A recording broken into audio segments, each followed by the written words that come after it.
कसे आहात तुम्ही सगळे? आज मी तुमच्यासाठी घेऊन आले आहे बटाट्याच्या चकलीचा व्हिडिओ. आपण दर उन्हाळ्यामध्ये आपण वाळवण तयार करतोच, म्हणजे कुरडई, पापड, वडे, चकल्या, साबुदाण्याच्या पापड्या, ज्वारीच्या, तांदळाचे पापड वगैरे, नागलीचे पापड. तर असे वेगवेगळे पदार्थ आपण उन्हाळ्यामध्ये तयार करतो. आम्ही आता या उन्हाळ्यामध्ये हे सगळे पदार्थ, वाळवणीचे पदार्थ तयार करण्याचं काम चालू केलं आहे. तर व्हिडिओ तुमच्याशी शेअर करते. आम्ही साबुदाण्याच्या चकल्या केल्या आहेत. याच्यामध्ये सर्वात आधी साबुदाणा आहे तो 6 तासासाठी भिजवून घ्यायचा. जसं आपण रेग्युलर खिचडीसाठी जसं साबुदाणा भिजवतो तसं तुम्ही आधी भिजवून घ्यायचा. त्याच्यानंतर याच्यामध्ये गरम पाणी टाकायचं. आपण दुसऱ्यांदा पाणी टाकतोय कशासाठी? तर चकली जास्त साबुदाणा तळल्यानंतर जास्त फुलतो, याच्यासाठी तुम्ही गरम पाणी टाकायचंय. पाणी आधी उकळून घ्यायचं आणि ते मिक्स करायचं आणि परत तुम्ही रात्रभर भिजत ठेवायचंय, ज्याच्यामुळे साबुदाणा पूर्णपणे भिजतो, पूर्ण मोकळा होतो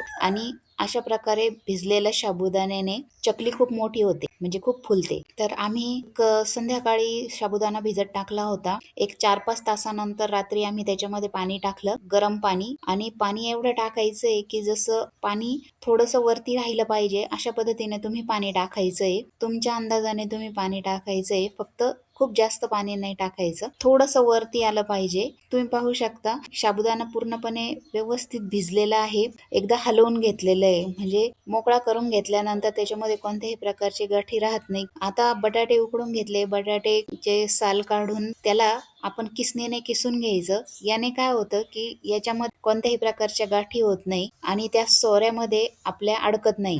आपण बटाट्याच्या चकल्या पितळाच्या हातसोऱ्यानेच करतो, त्याच्यामध्ये अडकू नये म्हणून तुम्ही किसणीने आधी व्यवस्थित बटाटा किसून घ्यायचा आहे. सगळे बटाटे व्यवस्थित किसून झाल्यानंतर साबुदाणा, बटाटा आणि त्याच्यामध्ये आपल्याला टाकायचे लाल मिरची पावडर आणि मीठ, बस, बाकी काहीच नाही. तुम्हाला किती तिखट लागतं, किती तुम्हाला मीठ टाकायचंय, या स्वतःच्या अंदाजाने तुम्ही लाल मिरची पावडर आणि मीठ टाकू शकता. आता हे व्यवस्थित मिक्स करून घ्यायचंय. आम्ही मोठ्या पातेल्यामध्ये हे मिक्स करून घेतलं, कारण छोट्या परातीमध्ये एका हाताने मळता येत नाही, त्याच्यामुळे आम्ही मोठ्या भांड्यामध्येच हे सगळं मिक्स करून घेतलेलं आहे.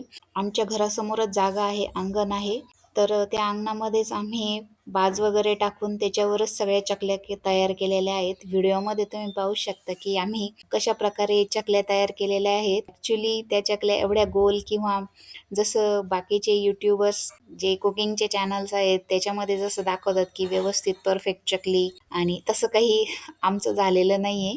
आम्हाला जशा जमतील तशा आम्ही काढलेल्या आहेत आणि हा व्हिडिओ तुमच्यासोबत शेअर करायचा होता म्हणून थोडंसं शूटिंग केलेलं आहे. या साबुदाणा चकलीचं प्रमाण मी तुम्हाला सांगते. याच्यामध्ये जेवढा काही साबुदाणा घेतला आहे त्याच्या दुप्पट बटाटा घेतलेला आहे. दुप्पट प्रमाण असतं याचं. जी काही मिरची पूड आहे 2 ते 4 चमचे आणि 1 ते 1.5 चमचा मीठ, तर असं प्रमाण आहे. तर तुम्ही तुमच्या पद्धतीने हे प्रमाण घेऊ शकता. हे परफेक्ट प्रमाण आहे की ज्याच्यामुळे चकली एकदम खुसखुशीत आणि मऊ होते.